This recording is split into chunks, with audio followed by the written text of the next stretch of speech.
friends. Welcome to episode 167 of the Quirky Monday Craftcast. My name is Kalisha, and you can find me anywhere online as Nadira Tani. I'm coming to you today from inside the house because it's super hot and muggy outside. And even though I know it would be like less wobbly to film outside, I would just be a big pile of sweat. I don't really want to do that today. So here we are.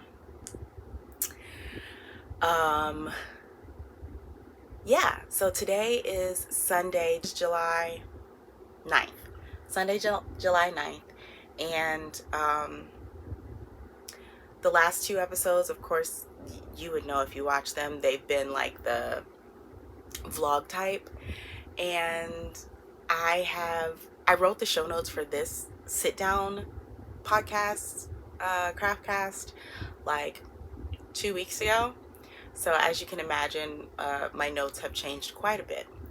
So I finally get to be one of those podcasters who has like an FO parade in their videos. So that's what we've got today. We've got quite a few FOs, finished objects. We've got not as many works in progress, but they're like, my little hands have been busy and I'm very excited about that.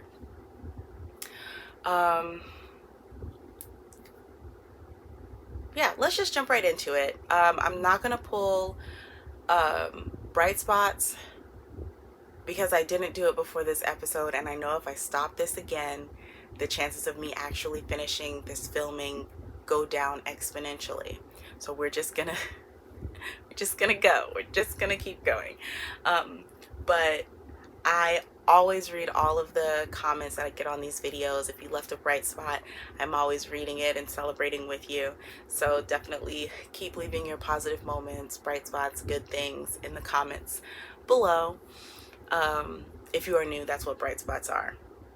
They're good things that happen to all of us that we share in the comments.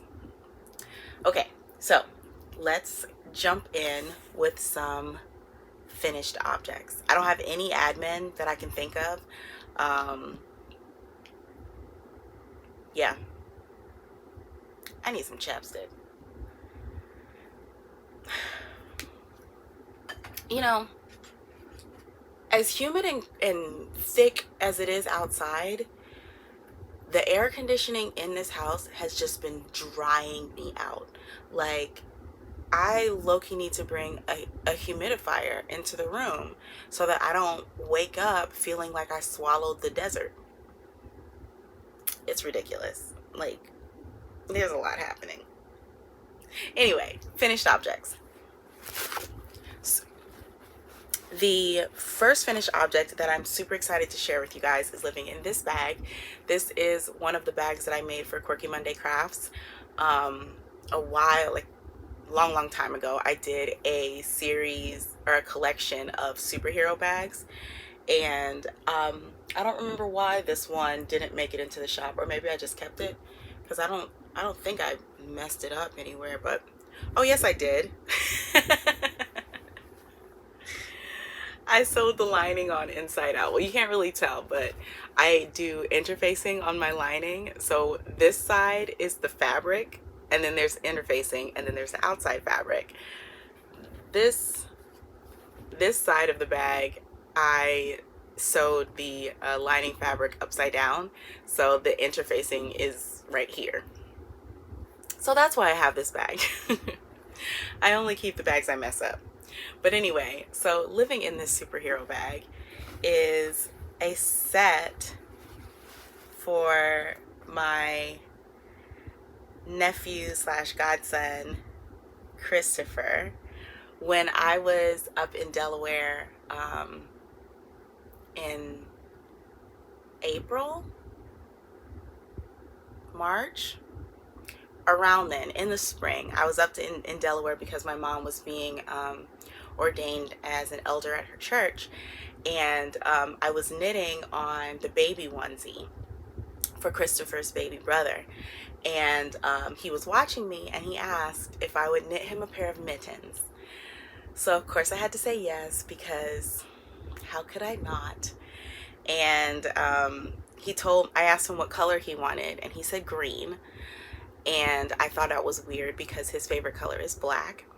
So I waited like, I don't know, maybe 20 minutes, and I asked him again, and he goes, green with a little bit of black.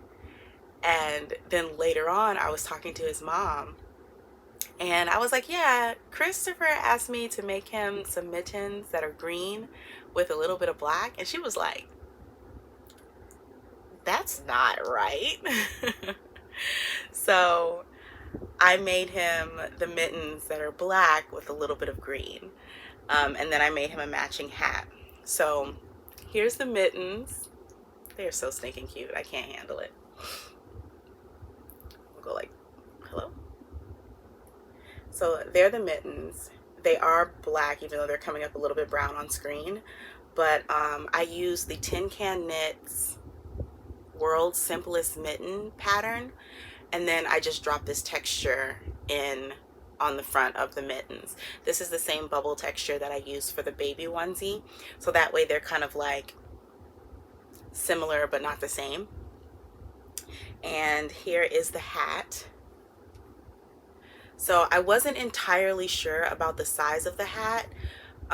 So I made, what size did I make of this? It was either the largest child size or the smallest adult size that I made using for this hat. I made a very, very long brim so that it can be rolled up.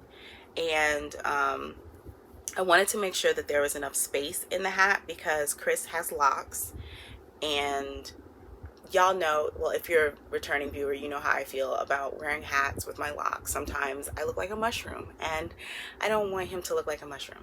I'm sure nobody else really thinks about that, but I do, so here we are. But yeah, here's the hat, same bubble texture. This pattern, the base pattern was also Tin Can Knits, Barley hat. But I just used it for the cast on numbers, and then I went from there. It worked up super quick. One thing about this pattern is that it is a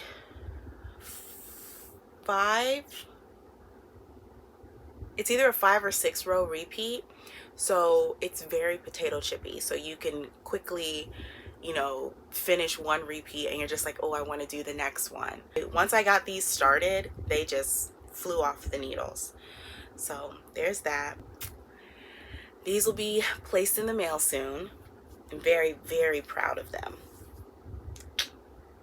Good job, Kalisha.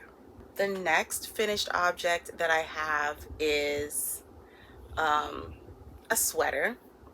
So a while ago, I knit the Trelawny top by Tamy Gore, and I was calling it my plant mama top because the color work is like leaves in this top, and I love the way it fits. Like, I don't know why, but it just makes me feel really good in my body when I wear it. So I wanted to make another one just without the color work. So I worked this up. Is this front or back? That's the back. So this is it's all crumbly because it was in a basket, but this is the Trelawny top without the color work. And this yarn was dyed by Witchcrafty Lady, and it was given to me as a gift by Roz. So I really enjoyed knitting up this sweater. The yarn is really, really soft. The only thing about using very soft yarn is that my locks, I've worn this twice, and the part, like the upper back of the sweater that rests right underneath my locks, is already pilling because my locks are like scratch it up. So you can see how fuzzy that is, and that's just from it being in contact. That's just from it being in contact with my locks. So that's fun. But what size did I make of this? I'll put the like the measurements, or the like the bust measurement of the size that I made on the screen. But I say that because I have found that this sweater without the color work uses just under 2 skeins, like 200 gram skeins of fingering weight yarn. So that's pretty awesome. I love how it fits. One of the major modifications that I did with the first sweater and with this one, for the neck. So I cast on the amount for the size above that I wanted to make, worked the ribbing, and then you have to do like a certain number of increases to get to like whatever the stitch count is for the size that I wanted. So I ended up just doing less increases. Correct. I just ended up doing less increases to get to that final stitch count, and then I just worked the correct size for me from there. And I also added length to the sweater because it's not made to be cropped, but the length is shorter than I like on my body. And between this and the next project I'm going to show you, I have determined that 14 inches from the sleeve separation is like my happy place when it comes to length of tops. So having all of those numbers and knowing that information makes it so much, like, it kind of makes it easier for me to confidently knit tops for myself or crochet tops for myself, because I know that, okay, if I just feel like freestyling something, I know that from the underarm down, if I hit 14 inches, it's going to be the length that makes me feel good. And I'm really trying to lean into making garments that I feel good in, because I'm trying to figure out a way to cultivate that feeling of feeling good in my body. You know, like yesterday, not a good body day. Today, could be better. So I'm trying to pay attention to the things that I'm wearing when I start feeling, you know, good about my body. Like if it's a pair of jeans that makes me like that I'm like looking at them like, how long are these jeans? What is the waist size of these jeans? Like how do they fit in the thigh? You know, stuff like that. Especially since a lot of the clothes that I wear are secondhand. I don't buy a whole lot of new clothes. So knowing the measurements of the clothes that feel good on my body is very helpful when I go into like a thrift store or secondhand store. I can measure the items because sizes are lises. So a size whatever over here is not the same as that exact same size over here. So it's good to know like actual measurements. Okay, stepping down off of that soapbox. So that is my Trelawny top without the color work. I love this sweater. It's super soft. It's very comfortable. I like the color, and I cannot wait to start another one. Like this was just stockinette all the way, completely mindless, relaxing knitting, and I loved it. So Trelawny. Oh, I did also try to do helical knit. No, was it helical knitting? No, it wasn't. It was just regular alternating skeins that I tried to do, and I'm not good at that. I need to work on that, because look at this. Look at this. I don't even know. Yeah, you can see it. Right there is where I was changing, and it just looks like, it kind of looks like a little scar. Luckily, the fabric or the colorway is like active enough that it really blends in if you don't know it's there. But I definitely had to do I had to alternate the skeins, because this second skein is way more yellow than the first one, and like you can see the difference in saturation. But alternating them really helped. As fiddly as it was, it helped. Alternate your skeins, friends. But yeah, so that is my Trelawny, and we're done with that. So my next finished object is another stockinette project. This is the Summer Secret crop top by Jessie Maed Designs, Jessie Maed Martinson, and also crushed up because it was in a basket. But this is just a simple tank top. I loved this thing. I cast this on as my anniversary project. I bought this yarn from Knitcessities in Orlando, and I actually went there on my anniversary, which was June 15th. That was our 9th wedding anniversary, which is wild. But I bought this skein of yarn at Knitcessities. It is one that they dyed, like the Knitcessities brand. So I forget the color. Yeah, I forgot the color. Emerald, maybe? But of course I had to choose the green because green was one of my wedding colors. It was actually this shade of green that was in my wedding. I got one skein and was able to make the whole top out of one skein of yarn. Amazing. I forget again what size I made. So this is the second time that I've cast on this top. The first time I cast it on, I was using a yarn that eventually I just did not like, so I completely lost steam on it. I literally just frogged it the other day. Like dug it out and frogged it and reclaimed the needles. But I think the thing that caused me to lose steam on it is that this pattern is made bottom up.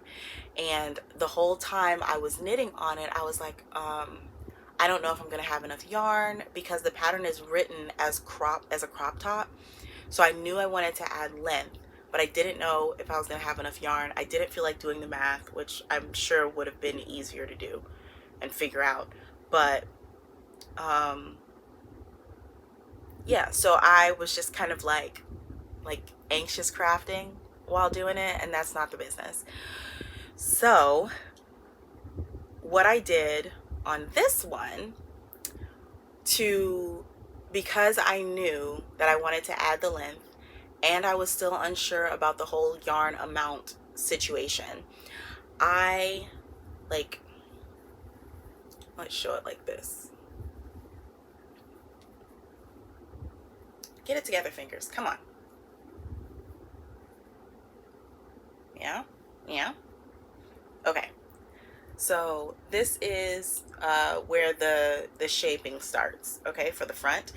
I cast on maybe here with a provisional cast on, and then I knit an inch, and then I skipped to the part of the pattern where all of the shaping business begins, and then I worked the top from there.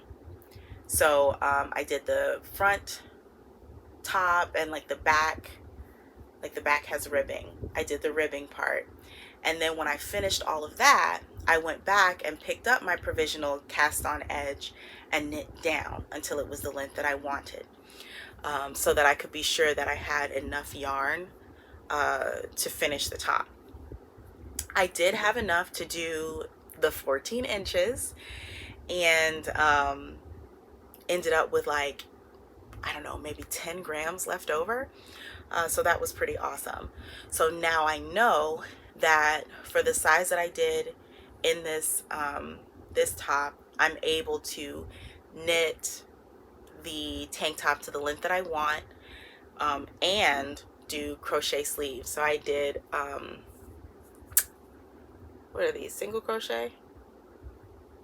Yeah, I did single crochet sleeves because I originally did the I-cord sleeves, but I didn't make them long enough, and I wasn't about to try to pick up I-cord and continue it, so I just ripped those out and then just crocheted. So the one that I'm working on now will also have crocheted sleeves, straps. but I was able to get to use that one skein and complete this project. And I'm always looking for like one skein projects, because I am a person who will buy one skein of yarn. I am she is me. So I do have quite a few single skeins in my collection, so knowing that I can just whip something up like this, and this whole project took me like 10 days to finish, which I feel like that's pretty amazing. The Trelawny took me maybe a month, a little bit less than a month. So very quick projects, very simple projects. Not for the size that I made, not a huge yarn investment, which is really, really good for me. And yeah,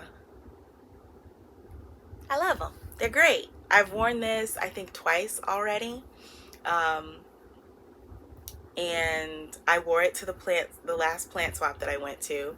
So I felt very like wearing my handmaids out in public just feels so good, right? Like, and I'm trying to make it a habit to wear them more often. And so because I want to wear my handmade things more often, I'm trying to lean more into things like short sleeve sweaters, like fabrics that are like a lighter, not a lighter gauge. What? Like the more drapey fabrics. Like this is a fingering weight on, I think I used a 4mm needle to do this, and so it's very it's see-through. Yeah, you can see that. So it's see-through, so I don't know what word that was gonna be, but it's quite Florida friendly, which I very much appreciate. Let's see. The next, all right, I guess I wrote these in order of completion. The next finished object that I have, part of me feels like it's not actually finished, but the rest of me is like, it's finished because we're not doing anything else with it. I made a book sleeve. So recently I have been reading more, yay me, and this is the book I'm currently reading, Not Again by Quana Jackson. The first book was called Real Men Knit, and this is the second one called Not Again. And I really, really enjoyed the first one. The second one is taking me a little bit to get into, but we're working on it. Oh, before I put that back in. So this is the book sleeve that I just like whipped up. I don't weave in ends. It's a thing. So the reason that I made this book sleeve was because I am a big tote bag person. Like, all of my bags are big and they're all full of randomness. And so I was taking this paperback book from the library and just tossing it in that bag. And I thought, you know, Kalisha, you probably should put this in something so you don't like dash up the edges of this book, because it really, like, when I got this book from the library, it looked like I was the first person to check it out. So I don't want to give it back to them like dashed to pieces, like, you know. So I made a book sleeve to keep my book in, and it has really been doing its job. Thumbs up for the book sleeve. Now, the other thing that I did with this book sleeve is I wanted to learn the herringbone half double crochet stitch, and that's what this is. So are these single crochets on the back? Hello? No. All right, so these are regular half double crochet stitches, what they look like, and then this is the herringbone half double crochet. And when I tell you I love this stitch, it's so much fun to do, and it's got a really big impact for not a lot of extra motion to create the stitch, right? So this was basically a swatch to learn how to do this stitch. So finished object. The reason that I said that it's kind of not finished is like I want to maybe do like some sort of closure so that it stays closed, because this flappy bit just is everywhere.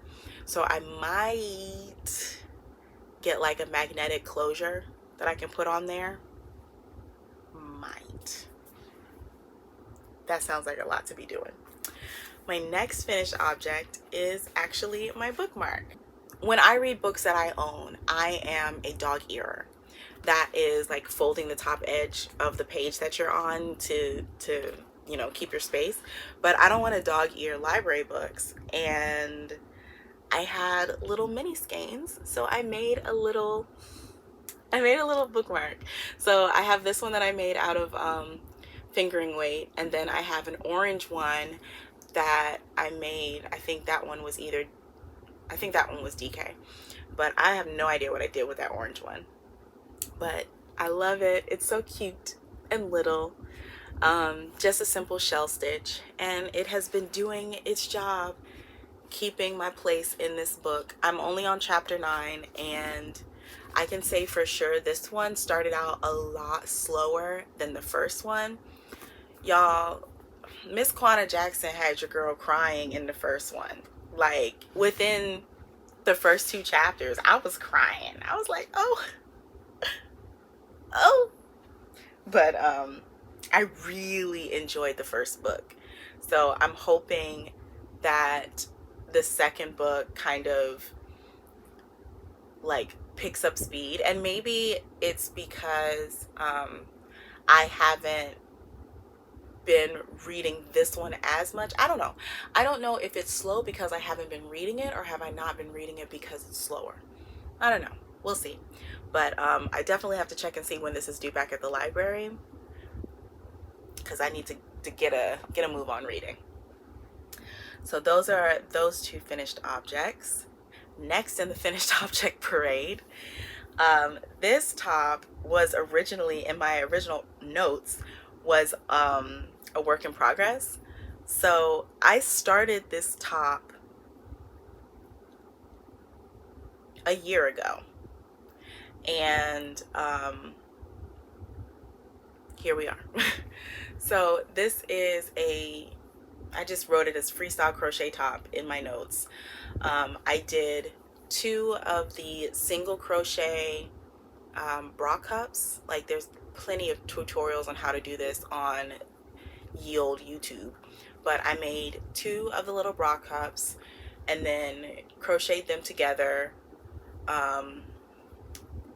Took my measurement around my under bust and just like crocheted for that length, and then I crocheted straight down for a million years, 14 inches, and then when I got towards the end, I just did a little double crochet, chain 1, skip a stitch, double crochet mesh pattern around the hem, and that's all she wrote.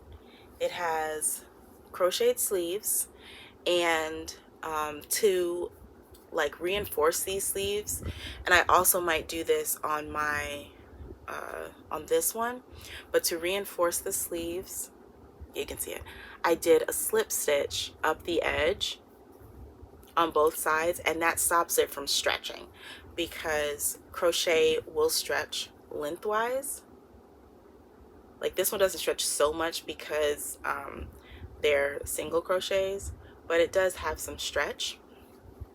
But when you put the slip stitches, there's no stretch at all.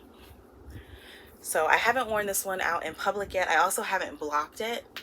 This yarn is, oh, right here. This yarn is Lion Brand Kobu. This is actually the color that I was using, and it's the lichen color. Last year I I made something using Kobu, and then I just like totally, oh, it was another tank top that I made. And I fell in love with it, and I was like, this is the best yarn ever. And so then I bought 3 skeins or 3 cakes of it in this color. This took, no, I bought 4. I bought 4 cakes in this color. This took 3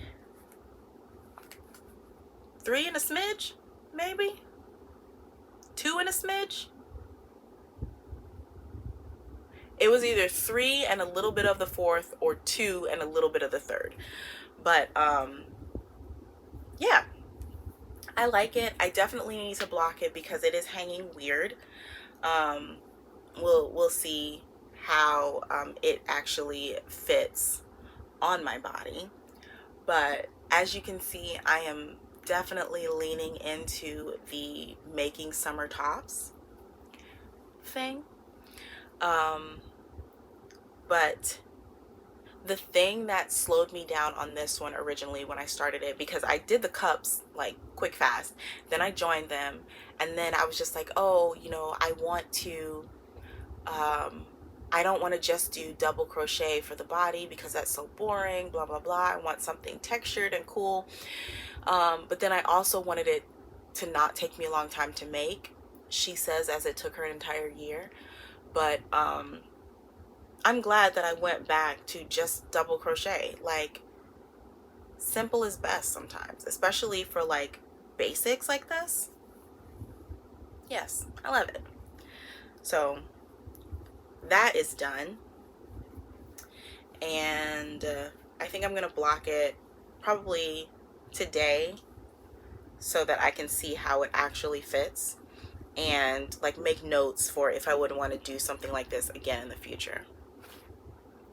So that was the freestyle crochet top, and I think that's all of my finished objects that were like newer. I do have a project that I did some sweater surgery on. So this is my Speckles and Spice top, another pattern by Tamy Gore. And I haven't tried this on since doing the sweater surgery. So, oops, let's try it. So, oh yeah, that's so much better. The reason that I did sweater surgery on this top was because the pattern calls for short rows along the back of the neck to raise the back and therefore lower the front. I don't know if I just didn't do the short rows correctly or what happened, but that didn't help. So with the short rows, the back was higher, but the front still was at my throat. Every time I wore this top, I felt like it was choking me out, and it was very frustrating. But because the whole, top is color work, it's color work all the way down basically to my belly button. I was just like, it's fine. So I wasn't wearing the top as much as I could. And even though it is color work, so the fabric is thicker, it's made out of a cotton, so it's Florida friendly, right? So I want to be able to wear this. I really like it. I think I did an awesome job on this color work. I ran into some like yarn amount issues because I made this with yarn from Stash, and I had to change around the color work, like charts, how she was asking us to knit them. And like, I was really proud of this piece, so I would want to wear it more. But because of how the neckline was choking me out, I didn't. So I wore it to work last Thursday, and the entire day I was just like, I gotta do something about this. This is so annoying. Like, it was on the forefront of my mind all day long. So what I ended up doing was picking up in the row right above the color work, where the color work starts, and I just ripped, like, I cut all the knitting. I was so nervous, but I cut the knitting, and then I picked it out to where I had the live stitches on the needle, and then from there I did, I think, one decrease to bring it down to the neckline numbers for one size bigger than what was called for me, because I was kind of going with the same idea that I did with Trelawny.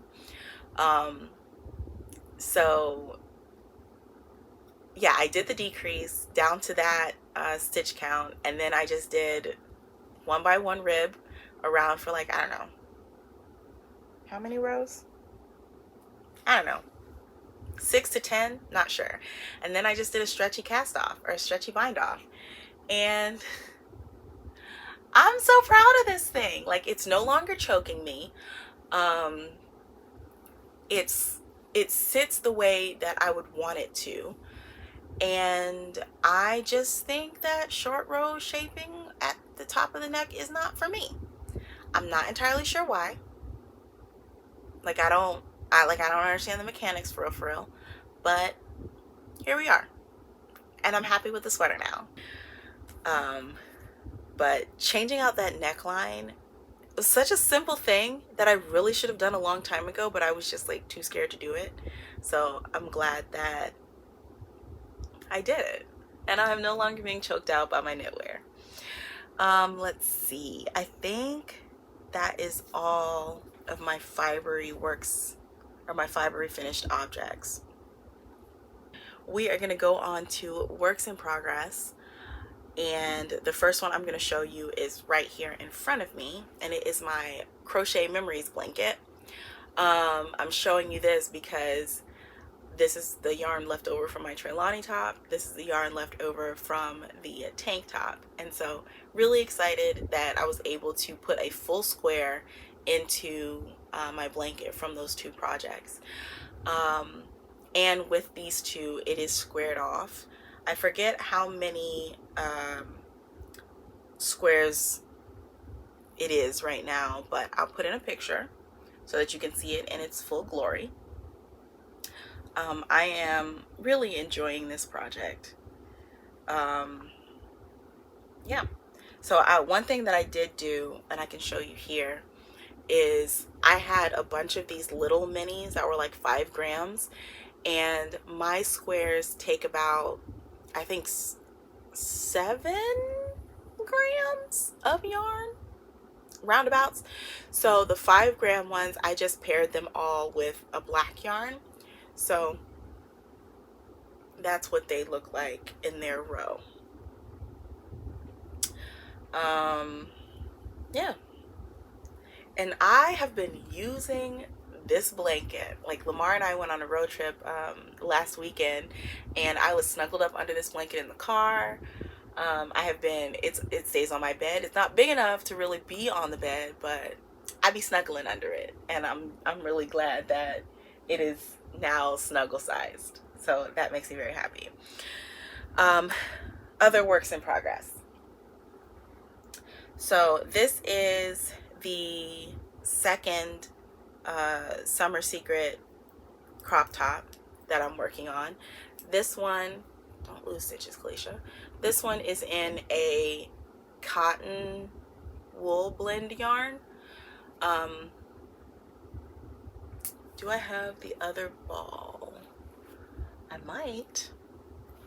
Let's look in this big bag of goodies.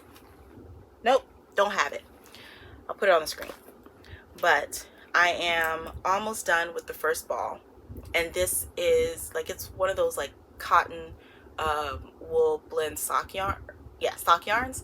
So it came in 50 gram balls. So I'm almost done with the first 50 grams. And because I have already confirmed that I can make this out of 100 grams, I did go ahead and start at the bottom as is written in the pattern, and I'm working bottom up.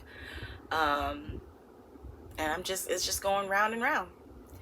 I keep looking at it like, is this gonna fit? Is it? Because this is this wide, and this is not. Like, this is concerning.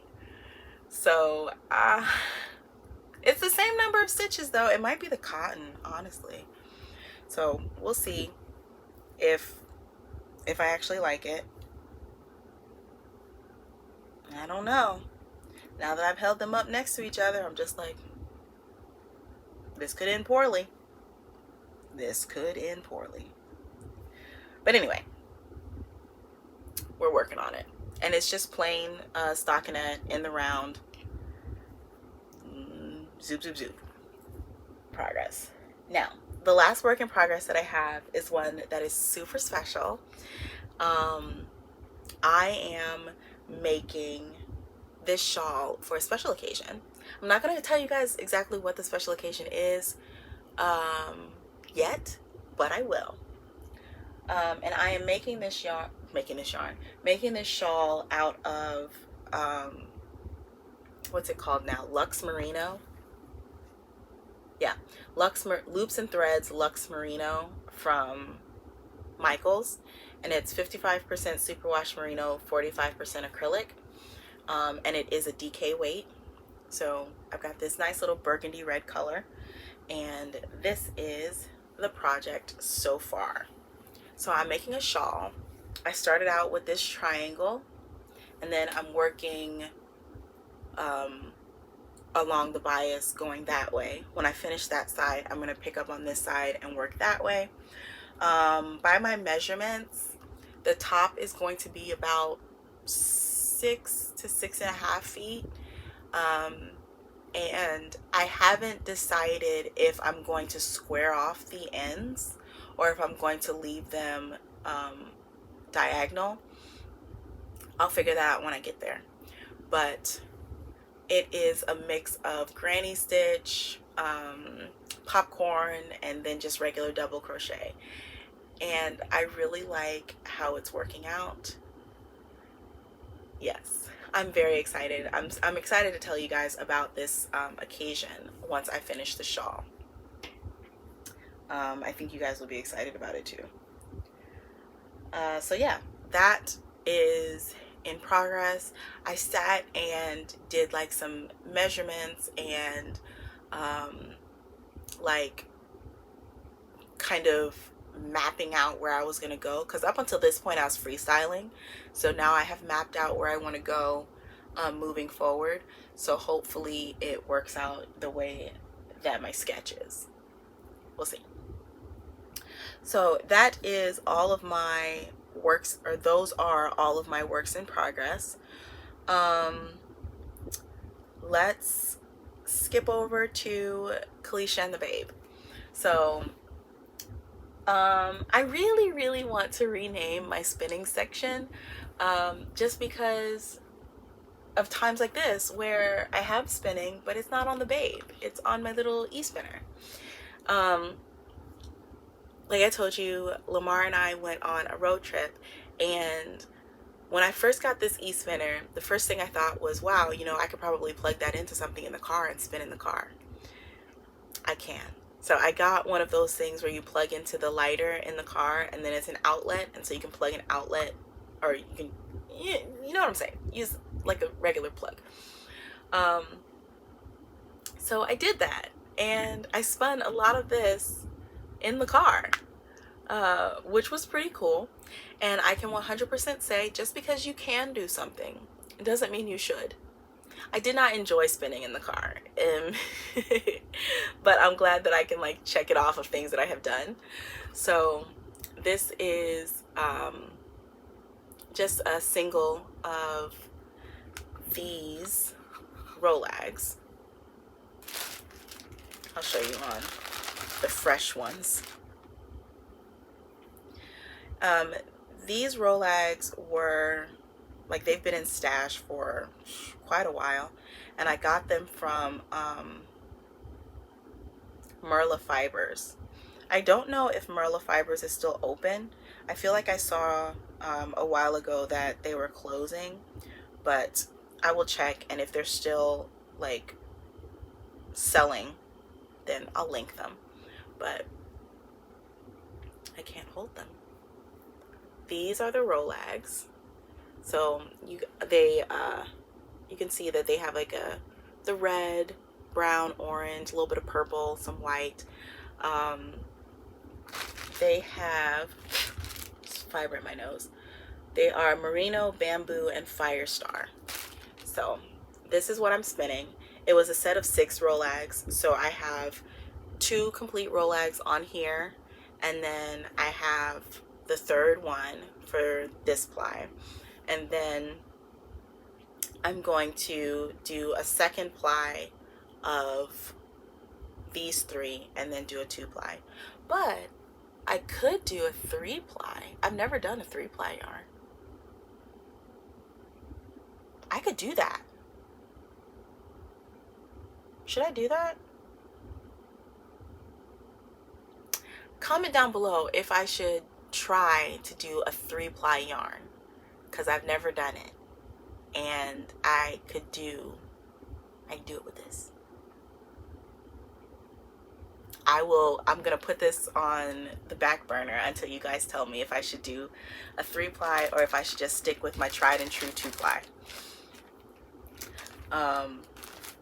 But yeah, I am enjoying spinning with the e-spinner. I had to replace the engine. I had to replace the motor because the motor was running slow on it. But after replacing the motor, it's a happy little bean now, and I'm really enjoying it. My consistency is not like 100%. Like there's quite a bit of variety in here, and I kind of think that it probably has to do with how I'm prepping the fiber to spin. Like I could do a better job at like pre-drafting and stuff, but you know, I just want to go. So there's that. And then this is the 2nd project that I've done on the e-spinner. So I'm going to put up some pictures of my first project. I didn't think to actually bring the yarn back here with me, but here's some pictures of the first yarn that the first complete project that I made on my e-spinner. I love how it came out. I love the colors. The original braid that I used was the variety of blues that you see in the yarn, and then it also had some white, some brown, a little bit of green in it, and I just pulled out all of that blue and green to spin together. And so I have the other half of that braid that I can spin, and I really enjoyed spinning this particular fiber on the spinner. And I can say that it was way easier to spin consistently, or more consistently, with the fiber as it was prepped from the braid. So I think the braid fiber is worsted prep, so all of your fibers are laying the same way, so it makes it easier to like draft it like smoothly. And then spinning from rollags is a woolen prep, so your fibers are not coming out completely aligned, and it allows for more like air, I think, to be in that type of yarn. So I am feeling the difference in the preps as I'm spinning, but I'm enjoying both ways. I did want to show you guys some fiber that I got recently. Way back when I first got my wheel and I started spinning, I received some yarn in the mail from Ewethful Fiber Farm and Mill, and the fiber that I got from them, I got some Jacob wool, some Willamette, and some Shetland. And when I first started spinning, what I was doing was trying a lot of different sheep breeds to see what I liked, see how different things felt to spin. And so they sent me some fiber, and ever since then, I've been following them on Instagram, and they do videos in their mill showing how they create their fiber, the dyeing process, the whole thing. And it's really cool to watch. And one of those days, I was scrolling on Instagram, minding my own business, and I see this beautiful shade of like watery blue-green, and I was like, is that available? And they were like, it's not in our store yet. I was like, okay. And then I low-key stalked them until it was available. And when it popped up in the store, I was like, get in the bag. So here, it's so beautiful. I don't even want to take it out. Look at that. Like, you can see the more green right here, there's more blue right here. It's just so, it's such an active color, and I love it. It is 4 ounces, and it's Romney wool. I don't think I've spun any Romney yet, but I have quite a bit to practice on. So there, oh, it's just so beautiful. Beautiful. Some of this is definitely going into my mermaid lock. I'm just saying, because my mermaid lock needs a refresh, and that is 100% going to go in there. So right along the lines of fresh from the animal fiber is this next bit. This is from the Old Lantern farm, which is run by Chris, who is Obsidian Brat. Why can't I remember their Instagram name? It's fine. But yeah, I've been a follower of Chris's work for quite some time, and they started a farm out in where are they? Oregon?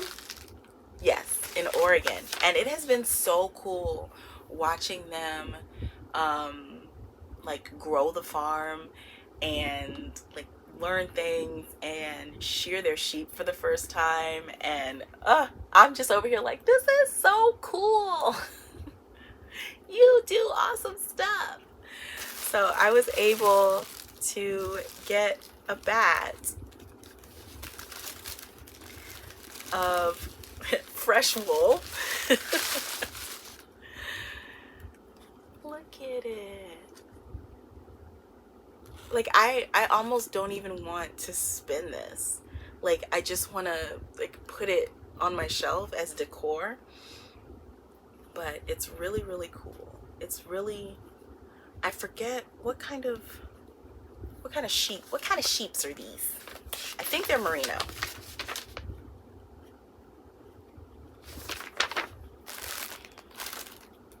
I think they're merino. But I don't know how I would want to spin this.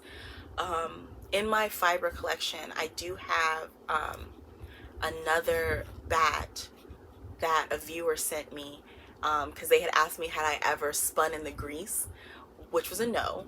So she sent me a bat of fiber.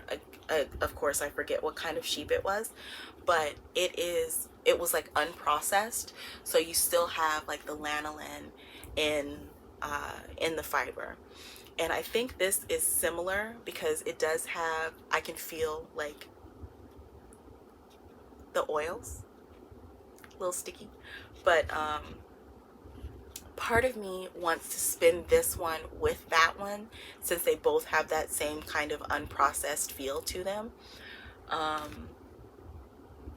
But I low-key just want to keep this one. This is when my internet friend first started their farm, and this was the first sale of their sheep's wool. And I'm so glad that I was able to participate. Now it's in Florida in my hands, and it is so soft. It's very soft. I can only odd. But I also got a they were calling this a wool bits grab bag. So I think what I'm going to do with this, instead of like cracking into the full bat, I'm going to take this, I'll probably card it into like a mini bat on my blending board, and spin from this first. And you can see the little curls. This is just so cool to me. I can make yarn out of this, and then I can make something with it. Being a maker is amazing. And that's all I have for my fiber stashquisition. So with that, we'll step over into the stashquisition. All right, so I already mentioned this yarn.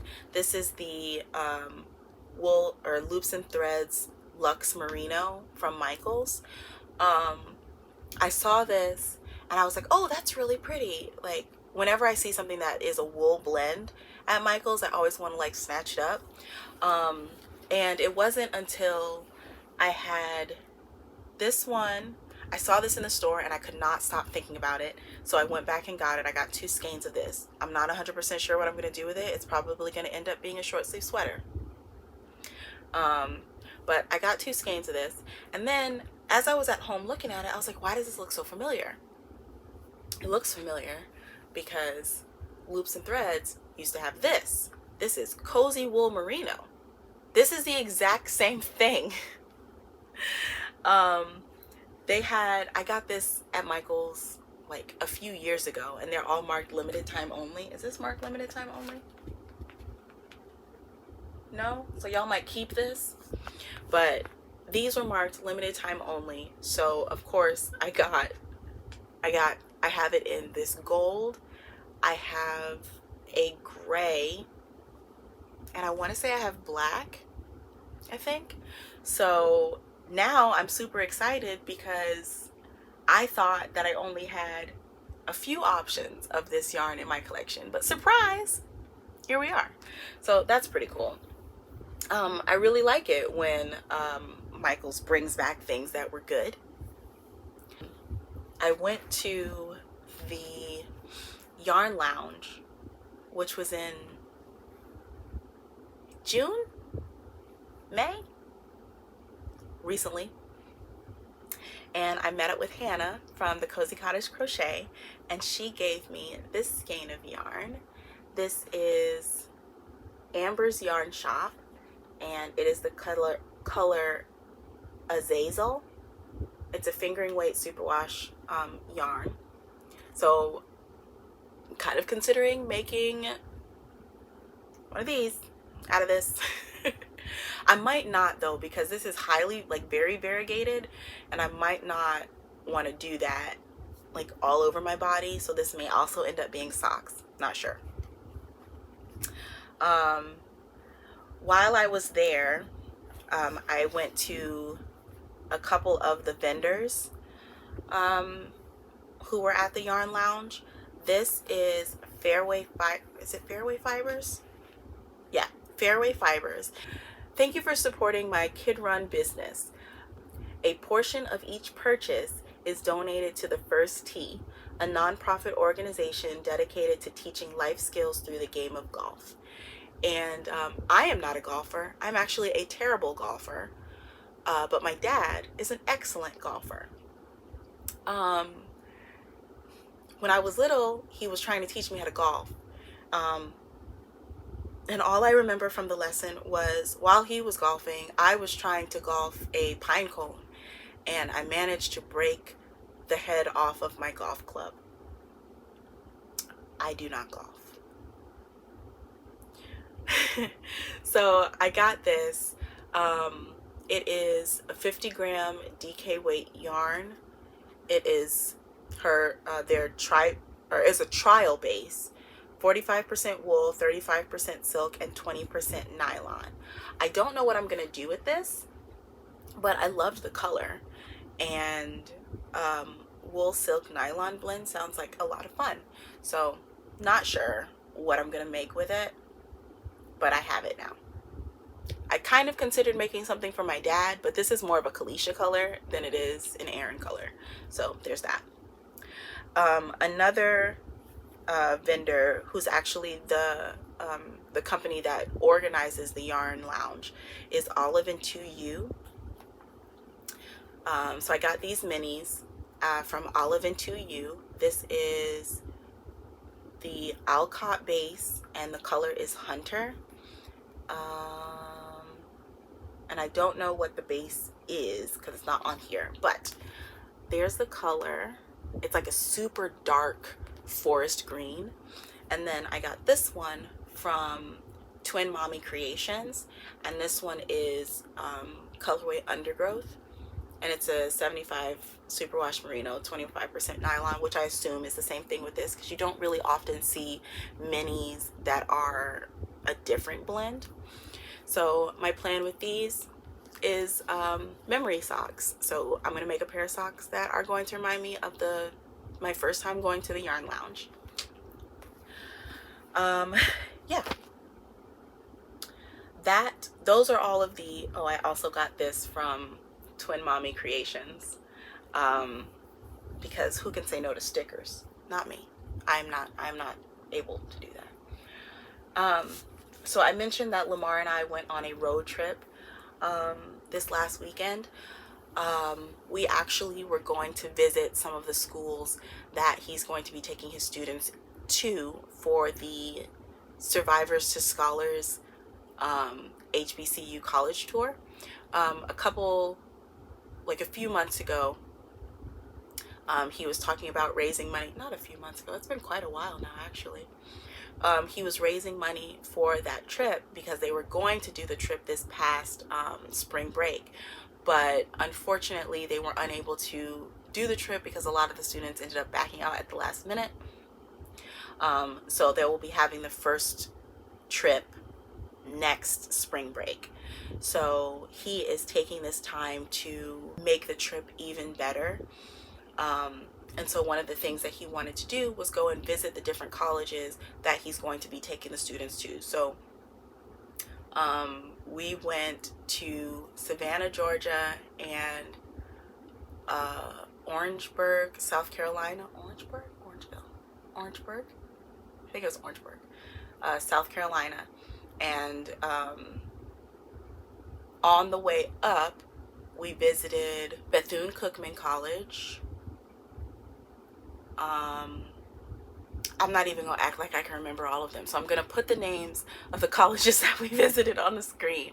But of course, whenever you go anywhere as a knitter or crocheter, you always look up yarn stores. So I had actually taken off the Monday, and since it was the Monday before 4th of July, I was looking to see if any yarn shops were open, and there was one shop in all of the cities that we were going to be in. There was one shop that was open, and at first we weren't going to be passing through that city while they were open because of when Lamar wanted to leave, but we ended up leaving later.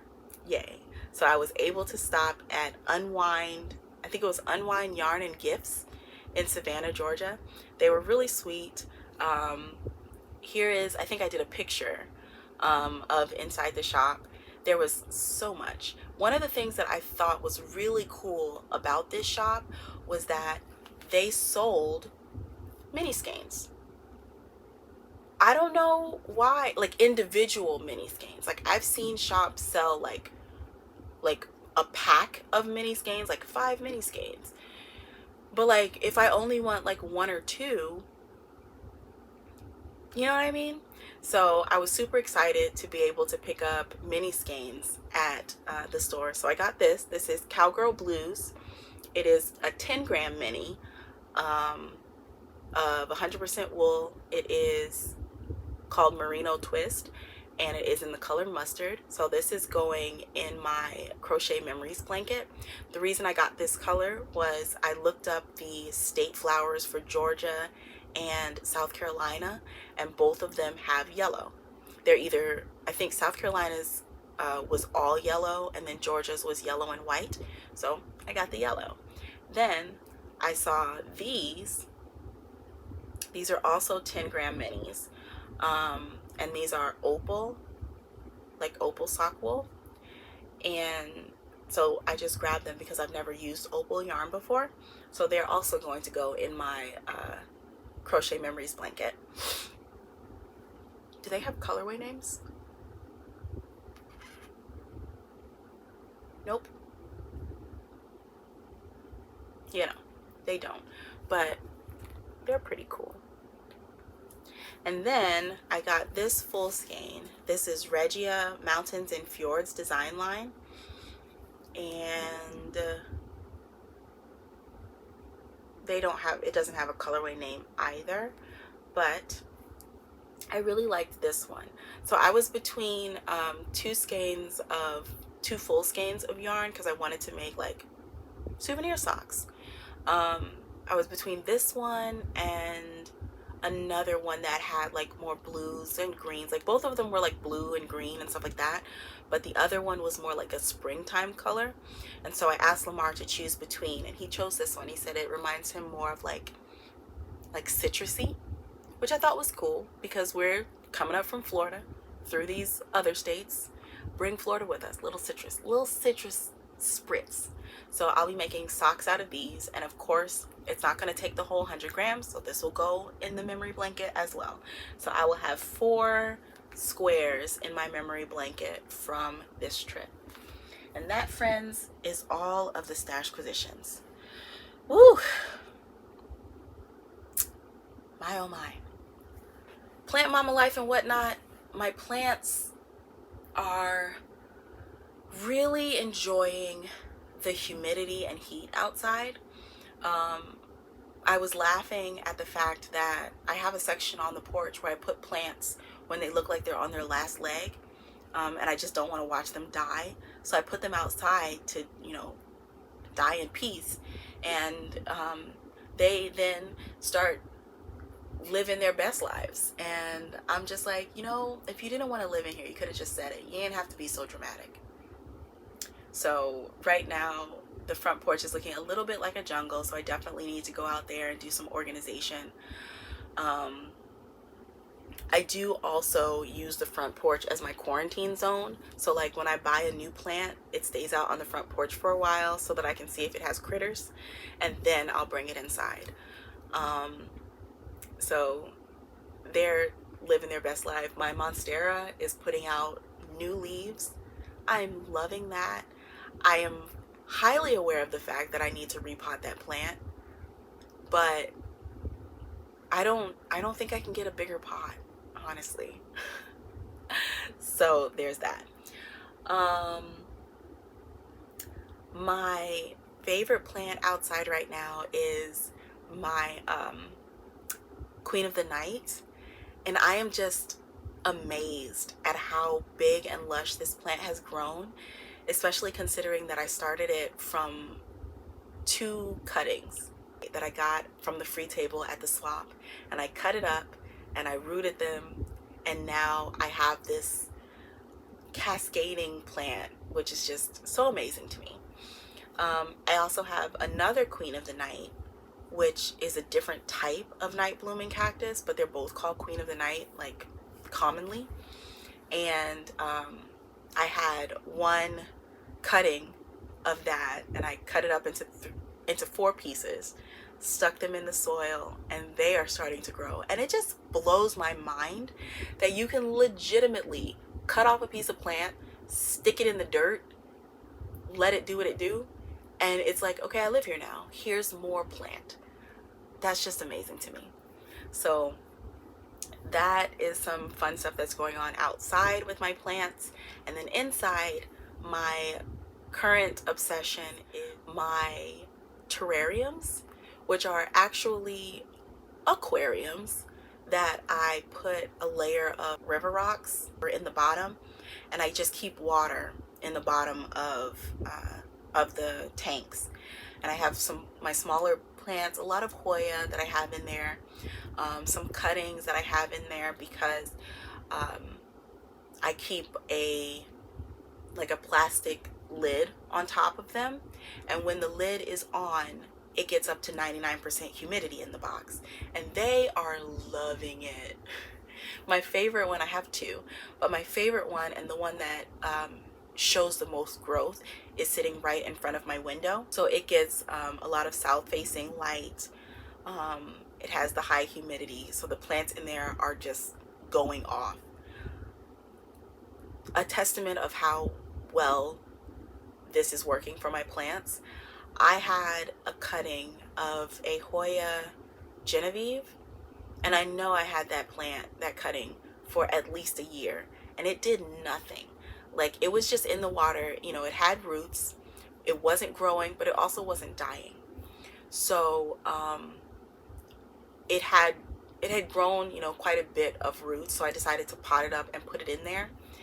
It was in that terrarium in that high humidity situation for maybe a month, and it started putting out a new leaf. And now I just had to make a little trellis so that I could wind the runner around it, because homie was just everywhere, just leaves popping off. And it makes me so happy to know that my plants are happy in there. And it makes me understand why the IKEA, what were they, IKEA grow cabinets? No, IKEA plant cabinets trend that was going on online last year was such a big thing, because like the plants legitimately love it. Like, room humidity here in my house is about 50%.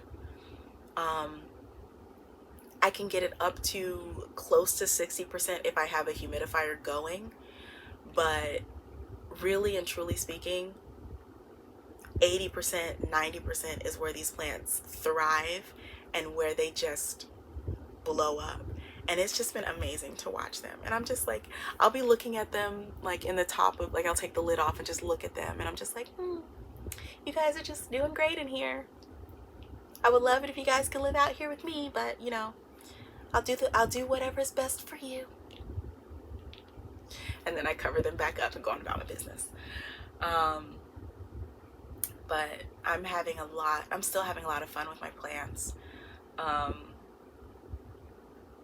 I'm still going to the plant swaps, still taking cuttings and putting them over there. It makes me happy that I can give like that planty joy to another person. So yeah, at that swap I did get a couple cuttings of a dragon fruit plant, a dragon fruit cactus. So I haven't potted those up yet. They're still like chilling outside on the bench. But I seem to be stepping into like the cactus lady point of my plant mama life, which I'm welcoming. It's a new space. It's really cool. It's really interesting to watch these, how they grow, because it's very different than like foliage plants. Yeah, so I think that's everything. I hope that you're staying cool, because like Mother Nature been roasting us out here. Like she been it's been hot. And that's all I got to say about that. I hope you're staying cool. I hope you are enjoying the summer. And leave comments down below of, one, if I should do a 3-ply of that that spinning project, and 2, something good that happened to you, something good that has happened to you in the last month and a half, because I think it's been that long since I've posted anything. So thank you so much for being a part of my universe and for hanging in there with me. I know my posting has been really inconsistent, and I do what I can. So I am glad that you are here. I'm glad that you hung out with me throughout this whole episode, and I will see you next time. Bye, friends.